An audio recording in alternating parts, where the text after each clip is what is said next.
दोस्तों, good morning. आज है आपका 20th of September. So 20th of September we are going to start about the 10th physics, and in this video we will discuss about the light, rest part of the light. Last video में आपने देखा होगा कि हमने light के बारे में ही पढ़ाई किया था और हमने उसमें आपको स्पेशली मिरर के बारे में एक्सप्लेन किया था। सो हम लोग लिटिल बिट मिरर को रिव्यू करते हुए फिर हम लोग आगे बढ़ेंगे एंड हम लोग reflection and the lens of the light पढ़ेंगे। लेंस ऑफ लाइट के बाद आपका सिलेबस जो है आज का कंप्लीट हो जाएगा अबाउट द लाइट। रेस्ट हम लोग फिर नेक्स्ट चैप्टर पे जाएंगे जो मैं आपको नेक्स्ट वीडियो में डिटेल में बताऊंगा। सो चलिए मैं चलता हूँ लाइट पे, आने पढ़ते हैं लाइट में और क्या क्या हमको जानकारी चाहिए। Okay, so coming to your chapter light. So आज आपका जो सिलेबस होगा वो होगा reflection of light. So reflection of light में एक्चुअली हमको करना क्या होता है, जो लाइट कभी भी ट्रेवल करता है तो हम लोग जानते हैं कि लाइट स्ट्रेट लाइन में ट्रेवल करता है।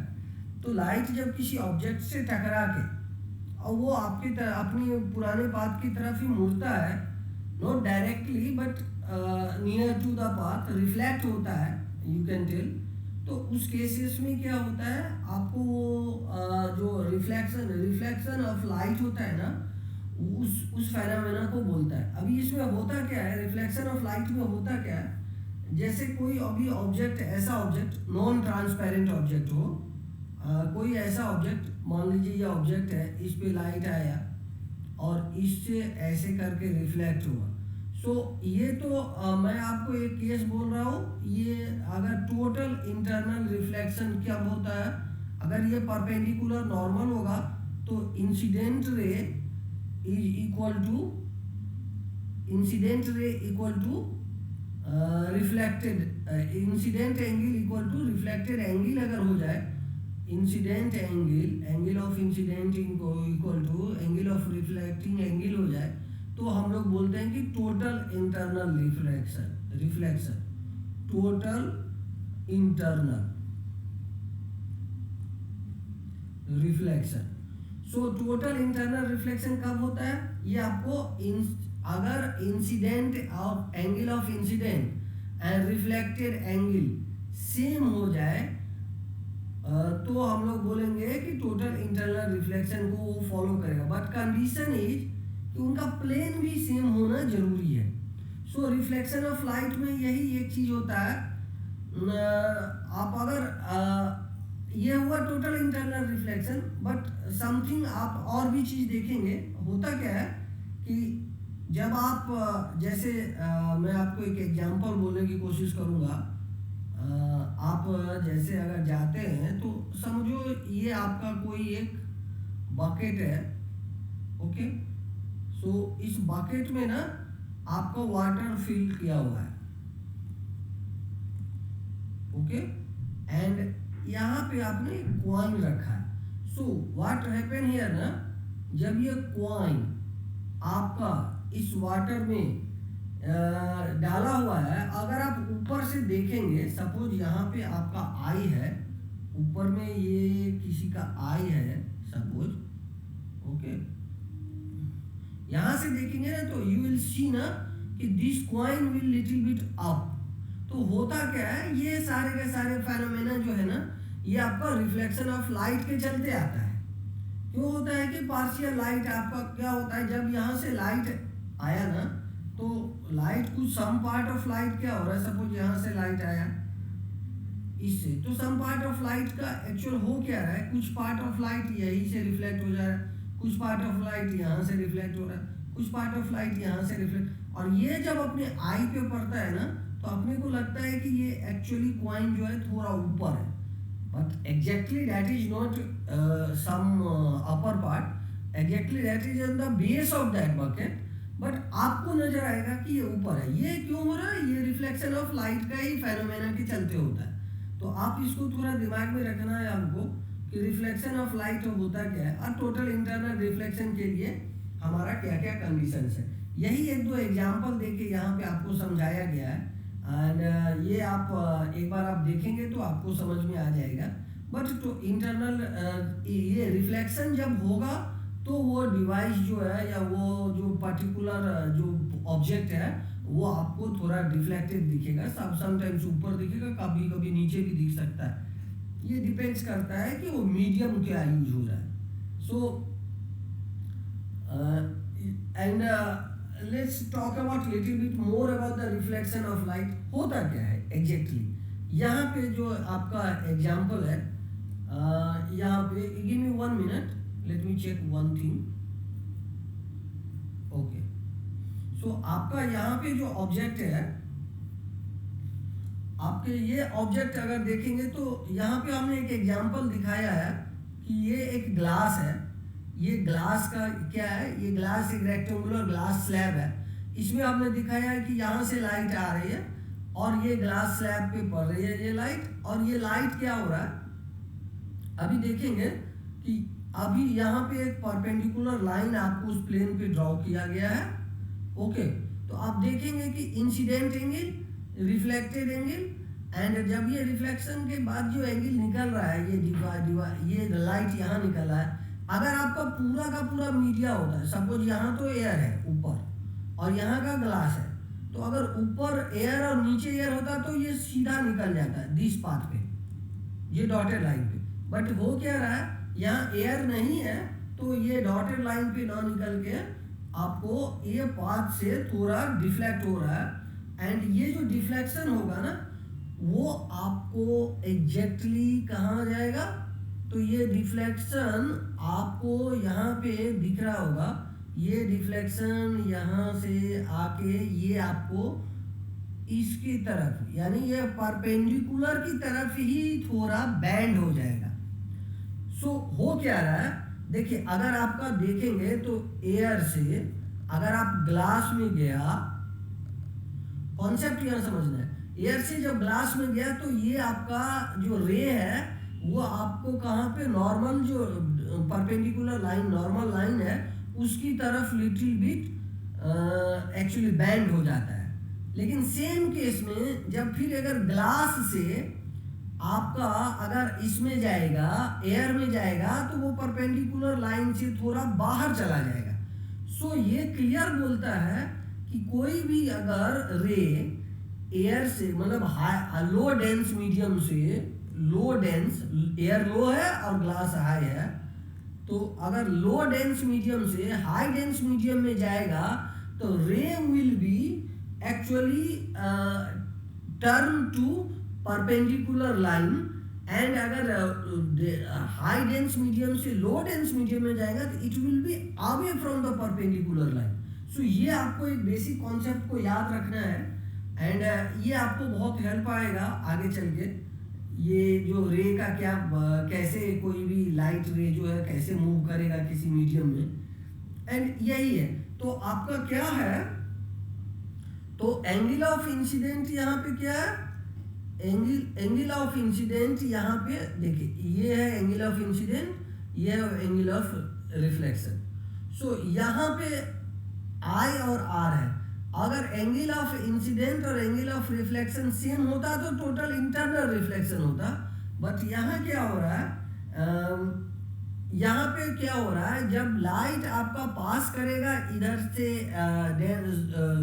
ये मीडियम से लो मीडियम से हाई डेंस मीडियम में, तो उस केस में रिफ्लेक्शन तो नहीं होगा, बिकॉज वो तो पार्शियल रिफ्लेक्शन हो सकता है बट वो कंप्लीट रिफ्लेक्शन नहीं होगा।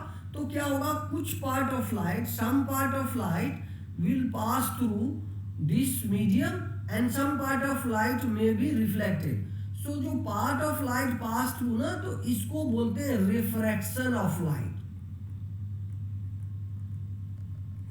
सो आपको दो तीन चीजों को समझना है, एक तो रिफ्लेक्शन है, एक है रिफ्रैक्शन है।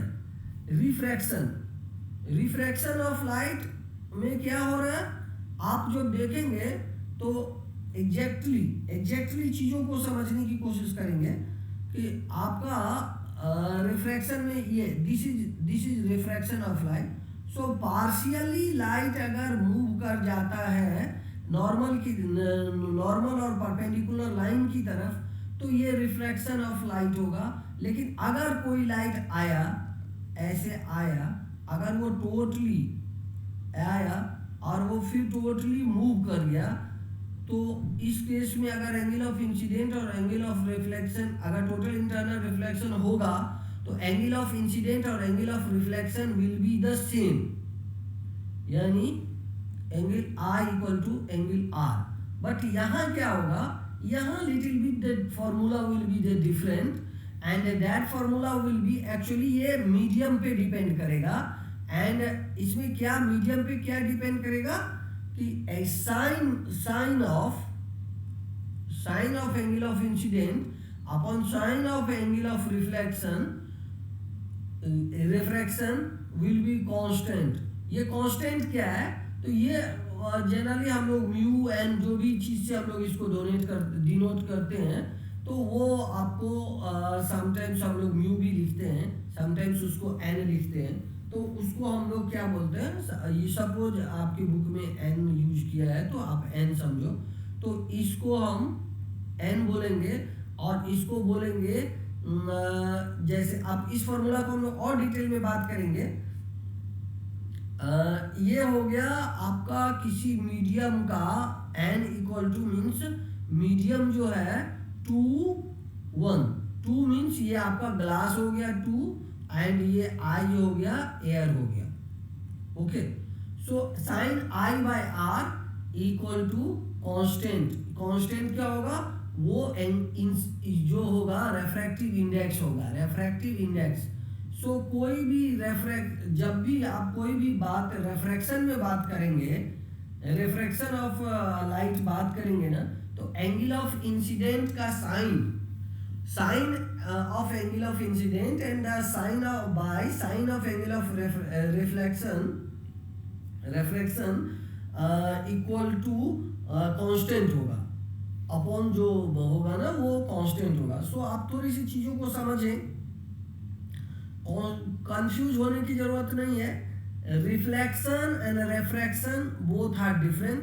रिफ्लेक्शन में कंप्लीट रिफ्लेक्ट हो जाएगा, रेफ्रैक्शन में क्या होगा, पार्शियली वो आपको इंसिडेंट होगा। तो इस केस में तो यहाँ जो angle of R equal to angle of refraction के टर्म में हम लोग यहाँ बात करेंगे, वहां पे हम लोग रिफ्लेक्शन के टर्म में बात करते थे। तो यही इनका फेनोमेना है और आपको समझना क्या है, इनका एक फॉर्मूला है sine I by r equal to constant and इनका जो कुछ इनका जो फॉलोइंग लॉ जो है, ये लॉ को आप एक बार पढ़ लेना है हमको। लॉ क्या बोलता है, the incident ray, the refracted ray and the normal of incident of the two transparent media at the point of incident all in the same plane, correct. The ratio of the sine of angle of incident and the ratio of the sine of angle of refraction is the constant. Means इन दोनों angle का जो sine theta होगा, sine i by sine r होगा, वो constant होगा and that constant will be the refractive index of that particular medium with respect to the previous particular medium. Okay, so let's talk about और क्या क्या incident हो सकता है, क्या क्या फेनोमेना होगा, तो और आप समझने की कोशिश करेंगे। तो होगा क्या, अगर आप देखते हैं तो यहाँ पे तो angle of incident, angle of reflection, this is the normal line. So what happening here, so अगर यहाँ मीडियम एयर है और अगर ये मीडियम ग्लास है, तो व्हाट इज हैपनिंग हियर, तो एन आपको मैं बोला था n21 मीन्स क्या हो गया कि refractive index of medium 2, this is medium 2 and this is medium 1, so this is medium 1, this is, so medium 2 का refractive index with respect to medium 1, another formula is v1 by v2। So refractive index आपको याद ऐसे भी रखना है ना कि अगर रिफ्रैक्टिव इंडेक्स किसी मीडियम का, हमें तो कॉमन सेंस से भी पता चल जा रहा है कि एयर से ज़्यादा रिफ्रैक्टिव इंडेक्स ग्लास का होता है। सो रिफ्रैक्टिव इंडेक्स अगर ज़्यादा होता है ना जनरली, तो उसका स्पीड जो होता है, लाइट का स्पीड उसमें कम हो जाता है। तो अगर n21 कोई बोलता है ना, तो हमको याद रखना है v1 बाई v2 होगा, this is the speed of light in particular medium. तो दो बात हमने बोला आपको, एक बोला कि उसका ये क्या होगा, रिफ्रैक्टिव इंडेक्स क्या होगा, sine I by R, correct, sine I by R, sine R by I नहीं, साइन आई बाय आर, क्योंकि आपको पता है कि जो रिफ्रैक्टिव इंडेक्स को जो आपने अभी डिनोट किया एन, ये आपने बोला ग्लास में ज्यादा होगा, तो इससे आपको याद रहेगा कि आई बाय साइन आर हो जाएगा, ओके। एंड अगर आपको लाइट का टर्म में बात करेंगे, स्पीड के टर्म में, तो क्या होगा, स्पीड के टर्म में अगर आप डिवाइस को लेके बात करेंगे तो refractive index 2 with respect to 1 equal to v1 upon v2, so don't be confuse, because refractive index ज्यादा होगा तो v1 में ही ज्यादा वेलोसिटी होगा, मीन्स एयर में ज्यादा होगा एंड v2 में कम होगा velocity, okay. Now coming to the next point, so ये चीज़ों को आपको याद रखना है, फॉर्मूला को, ये आपको बहुत काम आएगा फ्यूचर में। और सभी का ना रिफ्रैक्टिव इंडेक्स को ना कंपेयर किया गया है, अगर आप देखेंगे तो एयर के लिए अलग किया गया है, आपको आइस के लिए रिफ्रैक्टिव इंडेक्स, जैसे एयर के लिए जनरली 1 एज्यूम किया जाता है, अगर आप एयर की बात करेंगे तो एयर के लिए देखेंगे तो रिफ्रैक्टिव इंडेक्स जनरली 1 एज्यूम किया जाता है, आइस के लिए 1.31, वाटर के लिए 1.33, अल्कोहल के लिए 1.36, ये कुछ पॉइंट्स हैं जो आप याद रखिए, समटाइम्स आपके ऑब्जेक्टिव में भी आ सकता है। रॉक साल्ट के लिए 1.54 एंड डेंस फ्लिंट ग्लास के लिए 1.65, रूबी के लिए 1.71, ऐसे करके आपको कुछ, डायमंड का भी याद रखिएगा, diamond is useful, so diamond के लिए भी 2.4, तो कुछ आप रिफ्रैक्टिव इंडेक्स जो है ना आप याद रखिए, ये टेबल कभी कभी आपको काम आ सकता है, ठीक है। तो ये एक्चुअल क्या होगा, होता क्या है एक्चुअल फेनोमेना, जब आपका लाइट जो मान लो ये ब्लॉक है, अगर आप इसको देखेंगे, ये ग्लास का अगर लाइट आता है तो आप तो जानता है जनरली तो ऐसे जाना चाहिए था उस लाइट को, बट ये थोड़ा मुड़ के जाता है, फिर वो आगे निकल जाता है। तो जब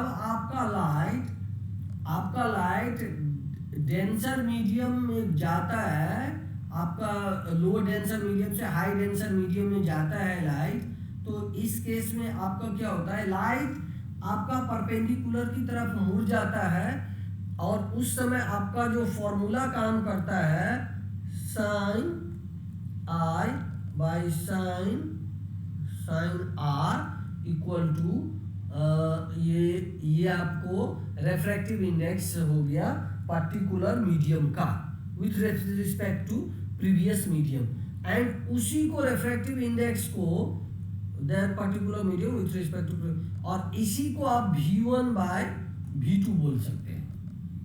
याद रखने की चीज है, ये भूलने का नहीं, ये फॉर्मूला बहुत काम की चीज है, इस फॉर्मूले पे आपको काम करना है, आपको समझना है, इस पे आप काम करना,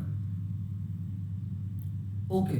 तो रिफ्रैक्शन ऑफ लाइट तो हम लोग पढ़ लिया, अभी हम लोग रिफ्रैक्शन ऑफ लाइट जब पढ़ेंगे, देखो पहले आपने रिफ्लेक्शन ऑफ लाइट पढ़ा था, क्योंकि मिरर में क्या था, एक तरफ आपने मिरर को आपने एक तरफ से क्या किया था, पेंट कर दिया था, तो सारा रिफ्लेक्शन पे काम हो रहा था।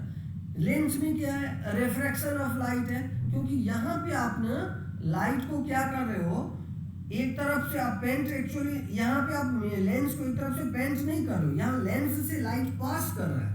तो आप मिरर के बारे में, आपको मैं थोड़ा मिरर को बोलता हूँ, इस मिरर को आपने क्या बोला था, इस मिरर को आपने बोला था कनकेव, करेक्ट, कनकेव, एंड इस मिरर को क्या बोला था, ये से लाइट आया था तो कन्वेक्स। तो देखो आपने क्या बोला था, जिसका ये निकला हुआ पार्ट पे आपने लाइट इंसिडेंट कराया उसको कन्वेक्स बोला, और जिसका अंदर का पार्ट पे आपने लाइट इंसिडेंट कराया इसको कनकेव बोला। सेम कॉन्सेप्ट यहाँ है, तो यहाँ जो लेंस होगा, लेंस में देखो ये निकला हुआ पार्ट है, you should you should having the idea about कि लेंस होता कैसा है। I will explain about the lens also कि ये बनता कैसे है। बट एक नॉर्मल बात मैं बोल रहा हूँ कि ये देखो निकला हुआ पार्ट है अगर लेंस का, तो आपको निकला हुआ पार्ट क्या था, ये देख ले कन्वेक्स, तो ये कन्वेक्स लेंस हो गया, ठीक है।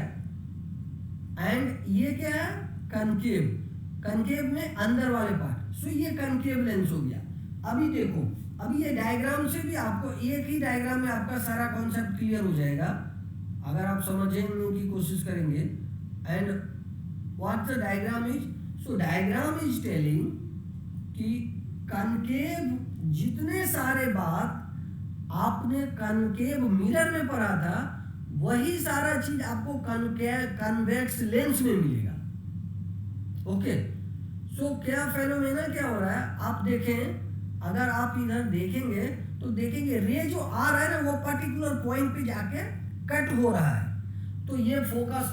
सो लेंस में क्या है, अभी लेंस देखो, मिरर में आपका एक फोकस हो रहा था, लेंस में आपका दो होगा, दो फोकल पॉइंट हो जाएगा, ठीक है। डेफिनेटली उसके अकॉर्डिंग ही उनका दो रेडियस ऑफ कर्वेचर भी हो जाएगा। फॉर्मूला तो मिलता जुलता वही होगा, पर थोड़ा आपको समझाने की मैं कोशिश कर रहा हूँ। ये इनका वही मिडिल पॉइंट हो गया, ठीक है। ये सेंटर ऑफ कर्वेचर जो आप बोलते हैं C1 C2 ये हो गया। ये जो आपको मिरर में पोल बोलते थे, तो यहाँ भी O को उसी पोल की तरह ही डिनोट करते हैं। तो ये सारी चीज को ना आपको थोड़ा सा समझ के ही आगे बढ़ना है लेंस और मिरर के कॉन्सेप्ट में। सो आपने क्या देखा कि जो हमारा कनकेव मिरर में बन रहा था, देखो जब आपका दो रियल लाइट आके एक दूसरे को कट करेगा, लाइक यहाँ पे कट कर रहा है, मीन्स यहाँ रियल इमेज बन रहा है। और यहाँ क्या हो रहा है, लाइट तो यहाँ डाइवर्स हो गया, बट यहाँ पे ये बैक अगर उसको देखेंगे तो एक इमेजिनरी टाइप का लगेगा कि यहाँ पे साइड कट हो रहा है, तो इसलिए इसको इमेजिनरी इमेज बोलते हैं। सो रियल इमेज और इमेजिनरी इमेज में आपको एक्चुअली समझ आ जाना चाहिए कि रियल इमेज। सो आपको ये बात क्लियर है कि जब आपको कन्वेक्स लेंस बने होगा, अभी कन्वेक्स लेंस होगा तो उसमें रियल इमेज बनेगा, लेकिन कन्वेक्स मिरर में आपको इमेजिनरी इमेज बनता था। तो ये थोड़ा थोड़ा चीजें को आपको जानकारी लेना है, हम लोग इसको लेके और डिटेल में बात करेंगे। सो कन्वेक्स लेंस क्या है, तो उसमें देखिए इसमें क्या कन्वर्ज हो रहा है, कन्वेक्स लेंस में कन्वर्ज हो रहा है, कन्वेक्स लेंस। कनकेव लेंस में क्या हो रहा है, डाइवर्ज हो रहा है। तो ये चीज को आपको याद रखना है। Convex lens, this is convex lens, ये क्या है, कन्वेक्स लेंस है, और ये है कनकेव लेंस। ये कनकेव है, ये कन्वेक्स है। तो इसमें देखिए सारे रे आके क्या हो रहा है, डाइवर्ज हो रहा है। मिरर से उल्टा चीज है ये याद रहे, कन्वेक्स मिरर वहां पे, और यहाँ के मिरर से उल्टा का सेंस ये है कि इसमें उस मिरर में क्या होता, कनकेव मिरर में आपका रियल इमेज बनता था, यहाँ आपका क्या हो रहा है, कन्वेक्स लेंस में आपका रियल इमेज बनता है। इसको लेकर हम लोग और डिटेल में बात करेंगे। ओके, तो इसमें क्या हो रहा है, सारा जो रे आ रहा है यहाँ से आप देखेंगे तो ये सब क्या हो रहा है, ये आके एक पॉइंट पे मीट कर रहा है, तो इसलिए इसको कन्वर्जिंग लेंस बोलते हैं, कन्वेक्स लेंस को, और इसको कनकेव लेंस को आप डाइवर्जिंग बोलते हैं, क्योंकि ये क्या हो रहा है, आ रहा है और ये डाइवर्ज होकर चला जा रहा है दूर, तो इसको डाइवर्जिंग लेंस बोलते हैं। ओके, C1 C2 तो आपको मैं बता ही दिया। Centre of curvature her lens में दो होगा, बिकॉज आपको तो मालूम ही है कि लेंस में जो रे दोनों साइड जाएगा आएगा, मिरर में दोनों साइड नहीं जाता था, लेंस में तो आपका दोनों साइड जाएगा, तो उसके अकॉर्डिंग आपको उसको समझने की कोशिश करना पड़ेगा। एंड फॉर्मूला भी सेम है, ये आप एक बार याद कर लेना, ये टेबल मैं एक बार उसको समझा दे रहा हूँ अलग से, बट आप वो जस्ट याद कर लेना, एक टेबल आपको क्लियर हो जाएगा। अभी देखो मैं कुछ डायग्राम जो है हम लोग डिस्कस करेंगे तो आपका क्लियर हो जाएगा। देखिए हम लोग हमेशा ज्यादातर केसेस लेंगे कन्वेक्स लेंस का, convex lens, this is convex lens, क्योंकि इसमें आप देखेंगे ये उठा हुआ पार्ट लाइट के सामने आता है कन्वेक्स लेंस में। कनकेव लेंस में अंदर वाला पार्ट लाइट के सामने आता है। तो कमिंग टू दिस पॉइंट, तो ये उठा हुआ पार्ट, तो इसमें सबसे पहले अगर आपका कोई भी, जैसे इनफाइनाइट पे कोई भी आपका ऑब्जेक्ट इनफाइनाइट पे होगा और अगर वो रे पास करेगा तो उसका इमेज कहाँ पे बनेगा, फोकस पे बनेगा। इमेज फोकस पे बनेगा, क्या इमेज बनेगा, रियल इमेज बनेगा, क्योंकि लाइट रियल आ रहा है। एंड और क्या होगा, और क्या फेनोमेना होगा आपको ये भी समझना है। छोटा सा, बिकॉज ये बिंदा सा बन रहा है ना, स्मॉल सा पॉइंट सा, तो छोटा सा इमेज बनेगा। सेम जब आपका सेंटर ऑफ कर्वेचर और इनफाइनाइट के बीच में कोई होगा ऑब्जेक्ट, तो उसका क्या बनेगा। तो देखो लेंस में आप जब भी बनाए ना, तो एक तो आप ऐसे करके पास कराएं और एक स्ट्रेट आपका उसका पोल से पास कराएं, और ये दोनों जो कट पॉइंट होता है ये, तो अभी आप देखिए यहाँ भी रियल इमेज बन रहा है, बिकॉज दो रे आके एक दूसरे को कट कर रहा है। एंड और क्या हो रहा है, ये इन्वर्टेड बन रहा है। देखिए ये सीधा ऊपर है, इसका उल्टा नीचे की तरफ बन रहा है, तो इन्वर्टेड बन रहा है, और वो किसके, सेंटर ऑफ कर्वेचर और फोकस के बीच में बनेगा। सेम क्या होगा, जब वो सेंटर ऑफ कर्वेचर पे कोई होगा, तो सेंटर ऑफ कर्वेचर पे कोई होगा तो कहाँ पे बनेगा, देखिए सेंटर ऑफ कर्वेचर पे कोई भी ऑब्जेक्ट होगा तो वो सेंटर ऑफ कर्वेचर पे ही बनाएगा। ठीक है, अभी तीसरा पॉइंट पे आते हैं, सॉरी फोर्थ पॉइंट पे। जब वो सेंटर ऑफ कर्वेचर एंड ध्यान से सुनना है भाई, और इसमें जो ऑब्जेक्ट का साइज होगा, ये दोनों साइज ऑफ ऑब्जेक्ट सेम होगा। एंड इस केस में क्या होगा, जब वो फोकस और सेंटर ऑफ कर्वेचर के बीच होगा, तो वो सेंटर ऑफ कर्वेचर और इनफाइनाइट के बीच में बनेगा, एंड उसमें ऑब्जेक्ट का साइज बड़ा होगा, इन्वर्टेड होगा। So all the four cases object size will be different. इसमें बहुत छोटा, इसमें उससे बड़ा, इसमें आपका बराबर का हो जाएगा, और इसमें क्या होगा, इसमें बड़ा हो जाएगा। Now coming to the point कि सारे ऑब्जेक्ट जो है, लेकिन क्या बना, इन्वर्टेड बना, इन्वर्टेड ऑब्जेक्ट बना। यहां तो पॉइंट है, पॉइंट में तो आपको समझ में नहीं आएगा, लेकिन रेस्ट सारे इन्वर्टेड बना एंड रियल बना। तो इसी चीज को इन्होंने टेबल में समझाया है। देखिए पोजीशन ऑफ ऑब्जेक्ट अगर इंफिनिटी होगा तो एट F2 फोकस पे बनेगा, सेकेंड तरफ फोकस पे बनेगा, हाईली डिमिनिश्ड पॉइंट साइज होगा, रियल एंड इन्वर्टेड होगा। बोला ही था मैं आपको, रियल एंड इन्वर्टेड बनेगा। ये भी थोड़ा छोटा ही बनेगा, बियॉन्ड आपको F2 होगा, बट इनफाइनाइट और सेंटर ऑफ कर्वेचर के बीच होगा, तो इसका भी वही बनेगा, F1 F2 और F2 F2 के बीच बनेगा, छोटा ही बनेगा। एंड क्या बनेगा, रियल एंड इन्वर्टेड बनेगा। उसके बाद 2F पे होगा तो सेम साइज का बनेगा। So this point you should, आपका ऑलवेज क्वेश्चन आएगा कि ये सेम साइज का ऑब्जेक्ट का सेम साइज का इमेज जो बनता है कन्वेक्स लेंस में, वो सेंटर ऑफ कर्वेचर 2F पे होगा, तो रियल एंड इन्वर्टेड होगा। एंड थर्ड पॉइंट क्या है, जब इसके बीच होगा F1 और 2F1 के बीच में होगा, तो ये लार्ज बनेगा, रियल एंड इन्वर्टेड ये भी होगा। ऑन F1 होगा तो रियल एंड इन्वर्टेड बनेगा, वो इन्फिनिटी पे इमेज बनेगा। एंड उसके बाद जब F1 और ओरिजिन के बीच, ऑप्टिकल सेंटर के बीच में होगा, तो इनलार्ज बनेगा, वर्चुअल बनेगा। अब ये डायग्राम आपको थोड़ा समझना पड़ेगा आपको बस। So convex lens and concave mirror, ये आपको दोस्तों समझ के रखना है।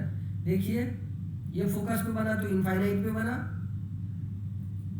ये इनफाइनाइट पे दिखेगा बहुत बड़ा, इन्वर्टेड ही दिखेगा, बिकॉज ये तो बनेगा तो इधर ही ना कहीं।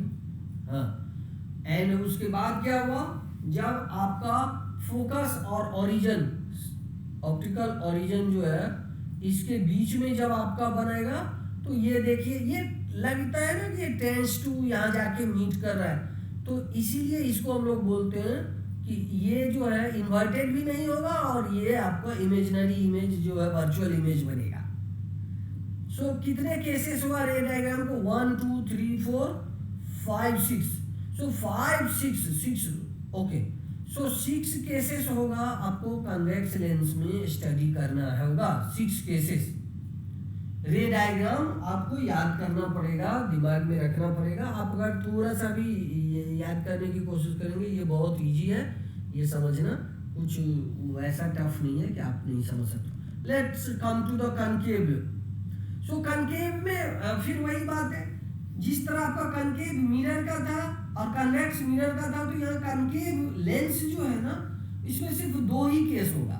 आइदर तो इनफाइनाइट पे बनाएगा ऑब्जेक्ट, तो आपको उसका फोकस पे बनेगा। सो आपको तो ये समझ के रखना ही है, जो भी इनफाइनाइट पे ऑब्जेक्ट रहेगा फोकस पे बनेगा और ये क्या होगा? वर्चुअल इमेज बनेगा। करेक्ट? डायग्राम से ही दिख रहा है। एंड रेस्ट कहीं भी होगा तो ओरिजिन एंड फोकस के बीच में ही बनेगा। ध्यान देना है, ओरिजिन और आपका फोकस के बीच में ही बनेगा और उसका साइज छोटा होगा और ये भी वर्चुअल बनेगा। तो आपको ये बात सिर्फ समझने की बात है कि कनकेव और कन्वेक्स लेंस कैसे काम करता है एंड आपका वो मिरर कैसे काम करता है। कॉन्सेप्ट क्लियर हो गया होगा मेरे ख्याल से। नहीं होगा तो फिर आप मेरे को कमेंट्स करें, मैं उसको लेके और डिटेल्स में एक बार और समझाने की कोशिश करूँ। इनका फॉर्मूला भी क्लियर है। Formula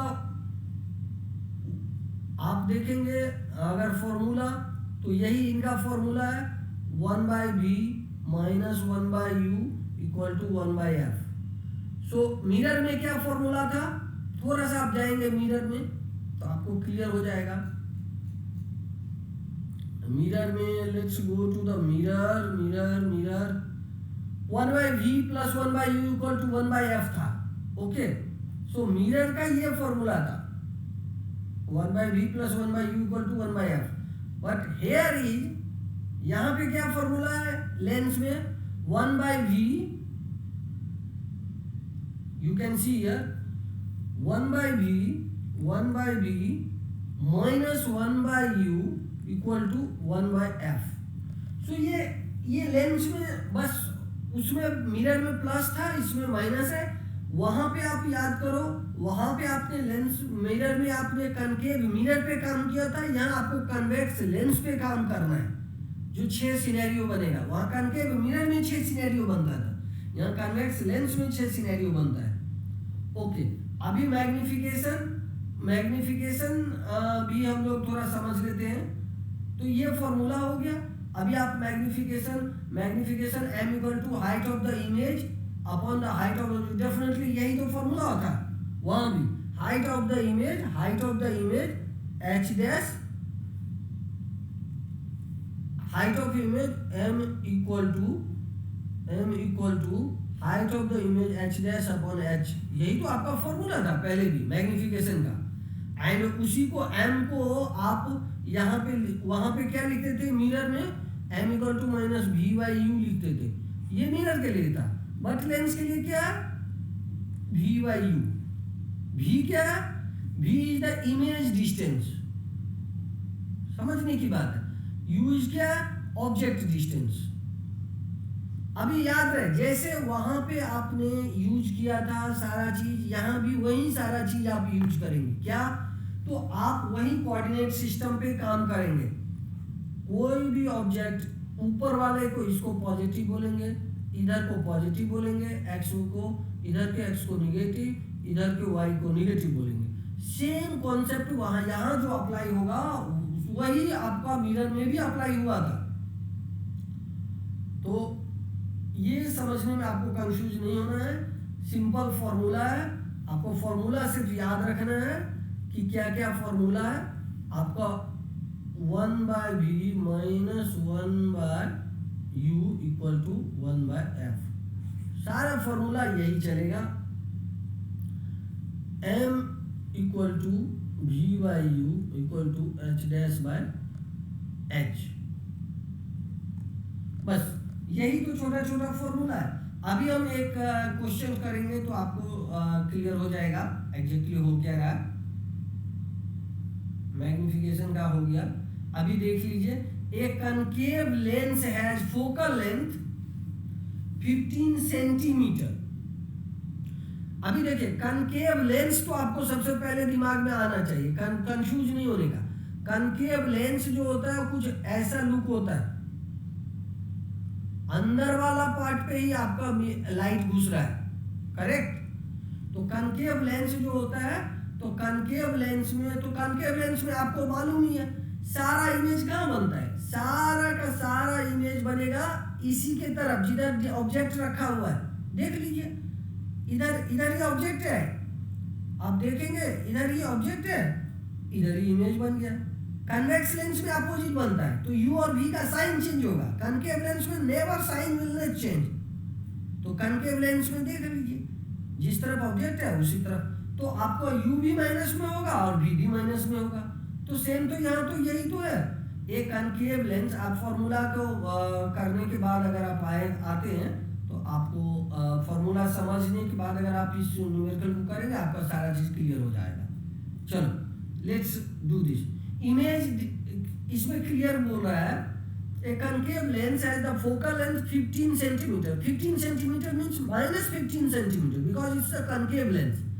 At what distance should the object from the lens to be placed so that it form the image of 10 centimeter from the lens? Okay, तो आपका क्या है, फोकल लेंथ आपको बोल दिया -15 सेंटीमीटर, ठीक है। और ये -10 सेंटीमीटर इसने क्या बोल दिया, image will be form -10 centimetre. तो फॉर्मूला अप्लाई कर दो, 1/v - 1/u = 1/f। आपने इससे क्या निकाल लिया, आपने इससे u की वैल्यू निकाल ली, करेक्ट। आपको क्या बोल रहा है, तो find the magnification of the product of the lens. तो m की वैल्यू क्या हो जाएगा, u v/u। आपका वो जो भी साइन के साथ है, v क्या है -10 है, u क्या है -30 है, ये आप निकाल के ये रख दिया तो ये बन गया ये फॉर्मूला m = दूसरा एक और क्वेश्चन करके let's try to resolve the one more question. एक 2 centimetre tall object tall object क्या है, टॉल ऑब्जेक्ट मतलब h की वैल्यू आपकी दी हुई है 2 सेंटीमीटर, ठीक है। प्लेस्ड इन द परपेंडिकुलर और principal axis of the convex lens you should remember about the it's the convex lens not the concave lens. तो ये सब थोड़ा आपको समझना है, कौन सा लेंस है, उसका कहाँ पे ऑब्जेक्ट रहता है, तो क्या बनता है ना, ये आपको दिमाग में पूरा याद करके रखना पड़ेगा। The distance of the object from the lens is 15 centimeter. Distance of object from the lens is 15 centimeter. तो distance of find the nature or position of the size of the image also the. So अभी आपको क्या है, अभी देखें focal length आपको बोला है, focal length is 10 centimeter. तो focal length is 10 centimeter. And height of the object is 2 centimetre. तो आपका हाइट ऑफ ऑब्जेक्ट है 2 centimetre tall object placed perpendicular to the principal axis of the convex lens. So इससे ना आपको पहले वो formula का जानकारी होना जरूरी है, और वो कहाँ पे ऑब्जेक्ट हुआ है, कहाँ पे। देखिए आपका क्या है, अभी देख रहे हैं 10 सेंटीमीटर इसका फोकल लेंथ है, दिमाग में यही तो है, 10 सेंटीमीटर इसका फोकल लेंथ है, और उसका इमेज जो बन रहा है, इमेज ऑब्जेक्ट डिस्टेंस जो है, ऑब्जेक्ट डिस्टेंस है 15 सेंटीमीटर और फोकल लेंथ है 10 सेंटीमीटर। तो 10 सेंटीमीटर फोकल लेंथ है, object distance focal length always इसका पॉजिटिव लेते हैं, तो फोकल लेंथ आपका 10 सेंटीमीटर और ये ऑब्जेक्ट का डिस्टेंस है 15 सेंटीमीटर। तो उससे आप इमेज का निकाल लेंगे और हाइट निकाल लेंगे। फॉर्मूला तो आपको क्लियर मालूम ही है। एंड ऑब्जेक्ट जब भी आप रखते हो वो माइनस साइड में ही रहता है ऑब्जेक्ट, तो इससे आपको निकाल लेंगे 1/v 1/u 1/f करके, तो आपका ये आ गया। और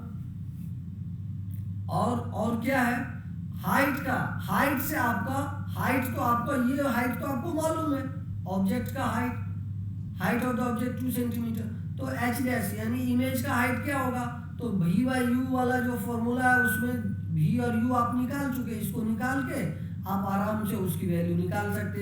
h डैश क्या होगा, -4 सेंटीमीटर होगा, तो इसके अकॉर्डिंग आप निकाल के, और ये तो ये थोड़ा समझने की बात है। आप सारे पार्ट को करेंगे। अभी हम एक और पार्ट पे आ रहे हैं, power of lens. Power of lens is defined as the, ये चीज आपको थोड़ा समझना है जो हमने यहाँ किया है। पावर ऑफ लेंस का डिफिनेशन पूछता है, power of lens is defined as the lens as the reciprocal of the focal length. क्या है? Power of lens is the reciprocal of the focal length. तो आप बोलते हैं कि इस लेंस में पावर ज्यादा है, मतलब वो ऑब्जेक्ट को मैग्नीफाई करता है या छोटा करता है, वो पावर ऑफ लेंस है। तो इस reciprocal of the focal length होता है, ठीक है।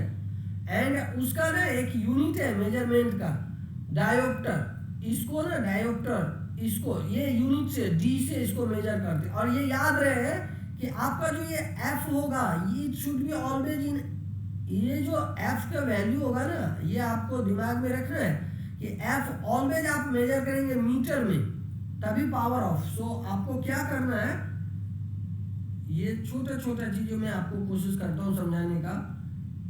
F should be always in metre. इसकी यूनिट मीटर होना चाहिए। आप ऐसा नहीं कि सेंटीमीटर या मिलीमीटर में कर देंगे। पहले अगर एफ के कोई भी वैल्यू दिया हुआ है तो आप उसको पहले मीटर में लगाओ, फिर आप करो। अच्छा, तो इससे आप किसी भी को निकाल सकते हैं। जैसे आपका हाफ मीटर होगा तो उसका पावर क्या होगा, 2 डायोप्टर होगा। 2 डायोप्टर, यहाँ हाफ रखेंगे ना, एफ हाफ मीटर को हाफ का वैल्यू यहाँ रखेंगे 0.5 मीटर, तो उसका 2 डायोप्टर उसका पावर ऑफ लेंस होगा।